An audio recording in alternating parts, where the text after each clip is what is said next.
Hello' everyone, কি খবৰ? নিশ্চয় সকলোৱে ভাল। আজি যিহেতু ৰাতিপুৱা আহি গ'লোঁ আপোনালোকৰ সন্মুখলৈ। কিয় আহিলোঁ জানেনে? কাৰণ ভিডিঅ' দিম বা ভিডিঅ' কৰিম বুলি কৈ থাকিলে ভিডিঅ' কৰা নহয়।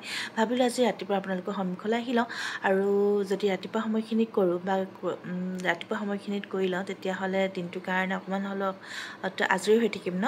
আৰু আগতকৈও কথাখিনি ক'ব পৰা হৈছোঁ, কনফিডেণ্ট লেভেলটো আগতকৈও আহিছে বুলি ভাবিছোঁ, কাৰণ কেমেৰাৰ সন্মুখত কথা কোৱাটো একদমেই মন মাৰিছিলোঁ।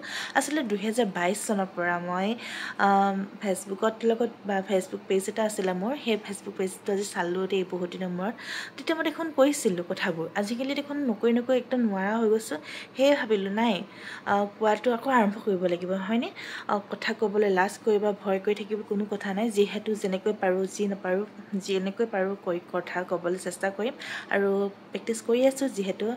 আৰু দেখিছেনে, ৰাতিপুৱা শুই উঠি বিছনাখন এতিয়ালৈকে ঠিক কৰিব পৰা নাই, তথাপিও কেমেৰাৰ সন্মুখত আহি কথা কোৱা আৰম্ভ কৰি দিছোঁ।